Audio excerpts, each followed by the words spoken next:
Welcome to Vinnie's Jeep. Thank you so much for coming along with me. I bought this t-shirt at Christmas because I hoped it summed up my attitude towards my big adventure. You can see I have Hudson and Rupert in my Jeep because they have played a big part in my life for the past 5 years. They belong to my daughter's family and I have helped to look after them. They love me and I love them, and they played a major role in getting me fit for this trip. When I had them, we would walk around 7 miles a day, and I've lost 50 pounds. Also cut out the carbs, and believe me, I love bread. I know the boys would have loved to have gone with me, but they are not mine, and there is only just enough room for me in the Jeep. But they are on my t-shirt and will always be with me on my journey. Well, here is Vinnie's Jeep, cleaned and WD-40'd, and looking great. It's amazing what lipstick or WD-40 can do to my Jeep. She is obviously ready and eager, like me, to start our journey. Also, check out my new tyres. Many thanks to the guys at Tyre Outlet in Palm Coast, especially Hayden, a great young man and such a nice guy who really did a great job. I started packing on Saturday, March the 22nd, the day before leaving, and was really surprised because I actually got everything in and I still had some nooks and crannies empty. I still had to pack the last minute things on Sunday, but that's where I screwed up, but nothing serious. I left Palm Coast around 8:30 Sunday evening after we cooked our usual Sunday roast dinner for my son and daughter's family.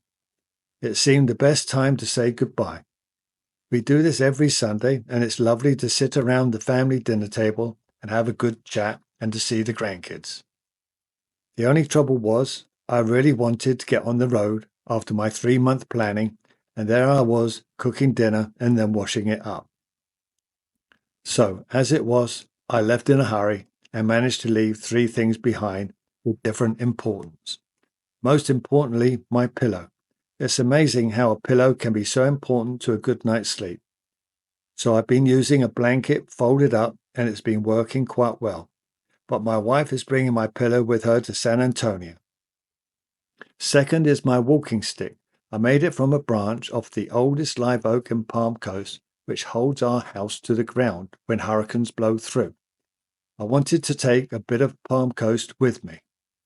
I was going to carve the name of each national park I visit into it. I know my wife won't bring it on the plane. Thirdly, my expensive Panasonic camera with 60 times zoom. It's heavy and my iPhone is so much better, except for long distance shots, but I can do without it.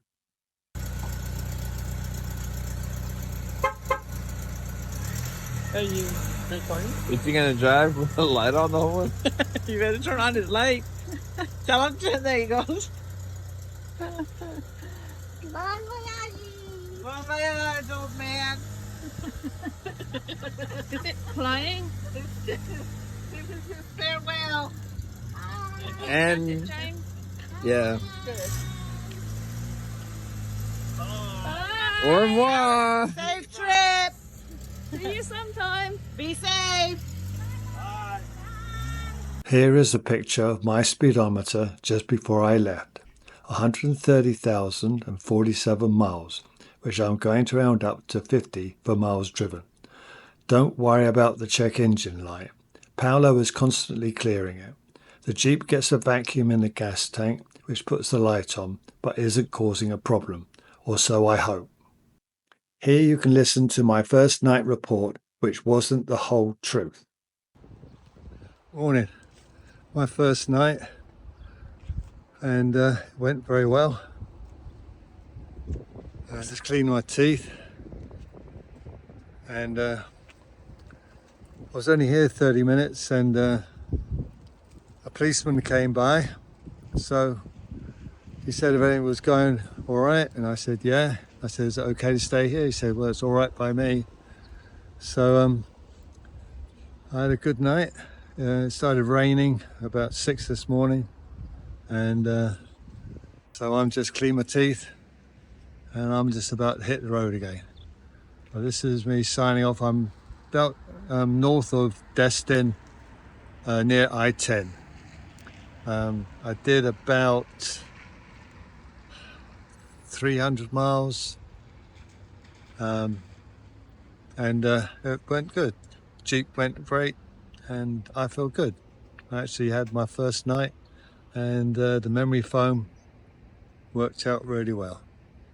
So my first day done, and I'm signing off from Lowe's north of Destin.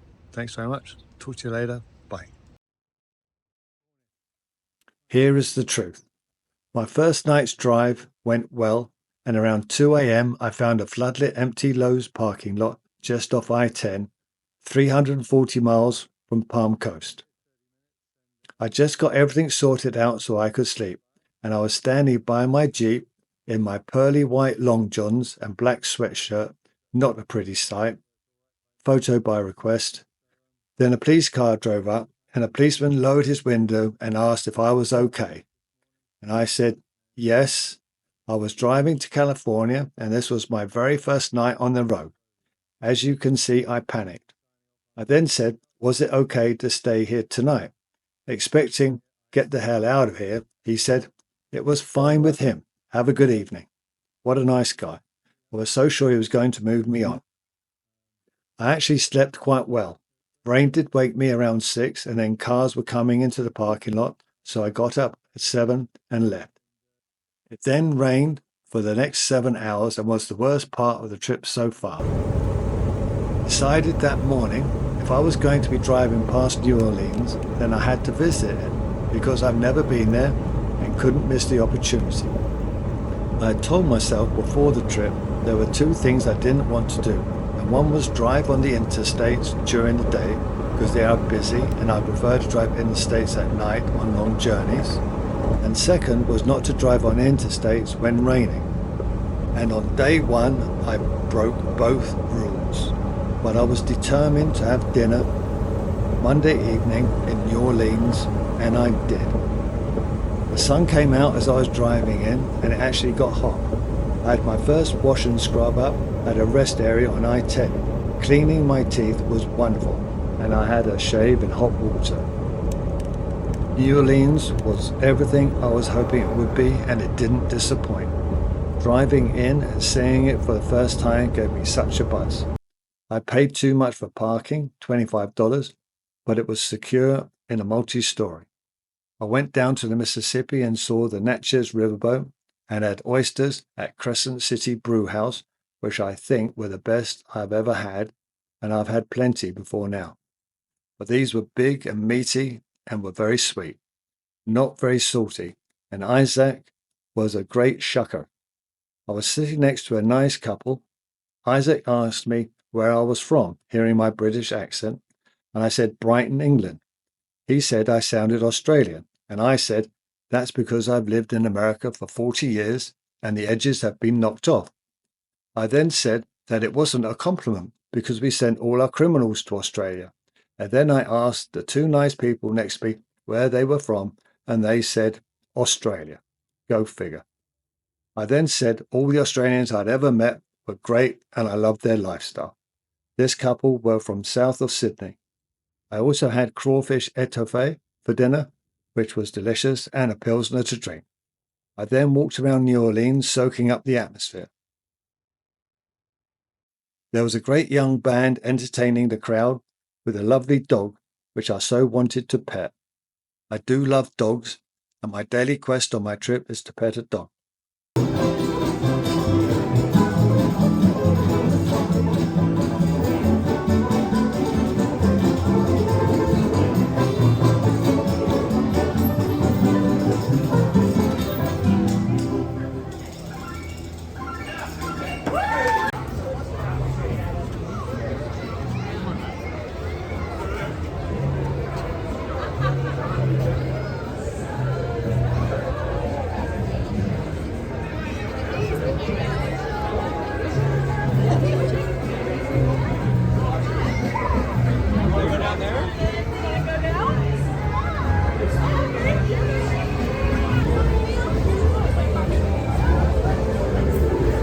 I left New Orleans around 8 p.m. very happy. I made it to Lafayette and found a Cracker Barrel parking lot to sleep. There were a few other travellers parked. I slept exceedingly well and didn't wake up until 6:30. I had breakfast of Greek yogurt, nuts and honey, and a cup of coffee, and cleaned my teeth. I was only about 5 hours away from San Antonio, but I was going to be a day early, so I decided to go to Victoria, which is south of San Antonio and only 2 hours away.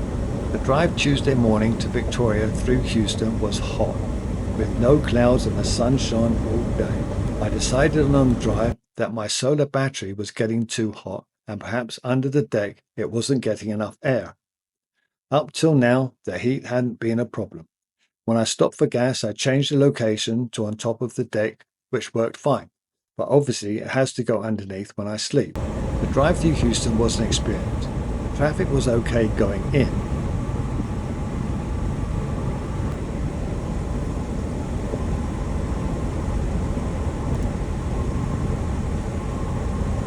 but horrible leaving because of a traffic accident that slowed us down, but it only put 15 minutes on the trip to Victoria.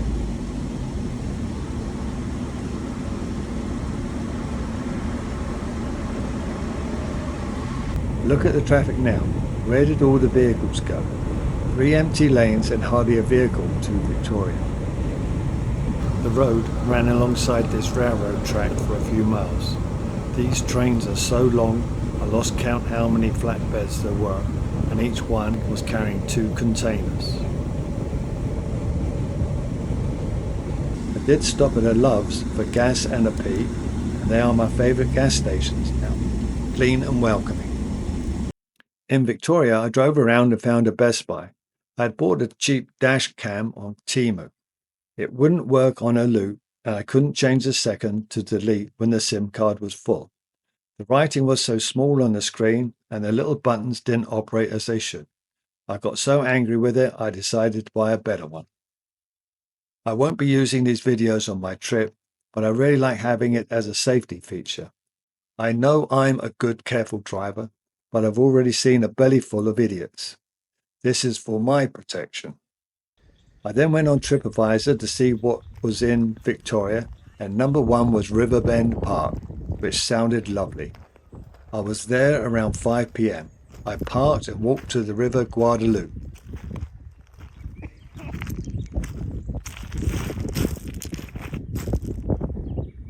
Now, it had been hot all day. When I saw the lovely river and people swimming in it, and I was all hot and sweaty, and I hadn't had a proper wash in 2 days, I went straight back to the Jeep and got my costume and took a plunge.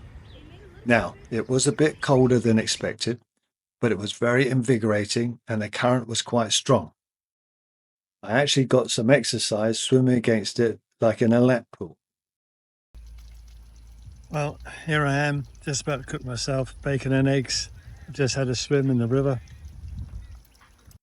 I then drove the Jeep a bit further away to a more secluded spot and cooked for the first time my bacon and eggs with coffee and yogurt, nuts and honey for dessert. My elite grill worked great. There's my bacon doing, and then I'm going to fry up a couple of eggs. All I've had to eat today has just been some yogurt and my keto cereal stuff. It's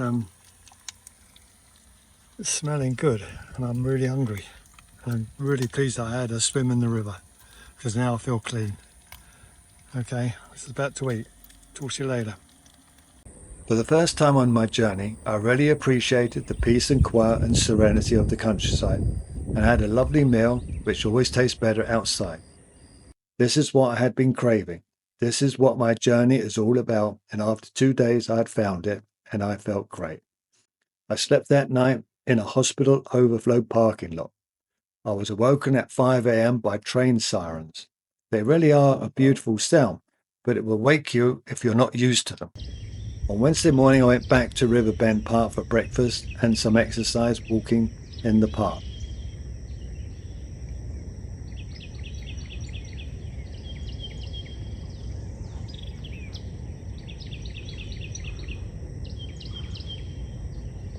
I had bacon and eggs for lunch and yogurt, nuts and honey. Then I actually got some work done. I fired up the computer and downloaded some pictures and started to edit my first road trip video.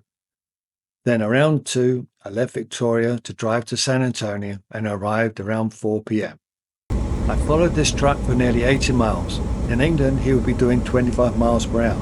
Here in Texas, he was doing 70 miles per hour and didn't hold me up at all. And the smell of fresh hay was lovely.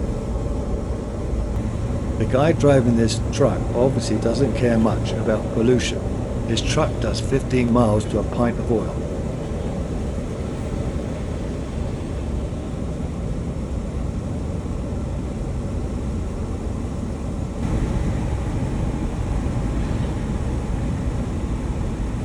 Here is the view coming into San Antonio. It would have looked better in sunshine. It had been overcast all day and rain was forecast around 4 p.m. and then showers for the next 2 days, but sunshine on Saturday. Found the Fairfield Hotel thanks to Waze. I do love Waze. We are booked in for a week. Here is the speedometer showing 131,401 miles. That's 1,350 miles in the bag. Not bad for 3 days driving and sightseeing. It's already been such an experience, and I'm so pleased I came. Before Eileen arrived, I needed dinner, and I didn't fancy bacon and eggs again, especially with so many great restaurants around. It was raining hard, but the hotel is very close to some great Mexican restaurants. I went to Margarita's and had carne asada, which was very tasty, and the mariachi band was entertaining. My wife's flight got in around 8 p.m. and she was knocking on my hotel room door around 9. I'm surprised just how much I missed her. It then struck me it had only been 3 days, and I couldn't believe it because it felt like I had been away for 3 weeks. I had crammed so much into the last 3 days. It's so easy to fall into a rut even though the rut is very pleasant. Life is about having as many experiences as possible, the good, the bad, and the ugly, and hopefully just the good, but that's not realistic. This trip means even more to me now. My next video will be our experiences in San Antonio. Thanks for watching. Vinny signing off.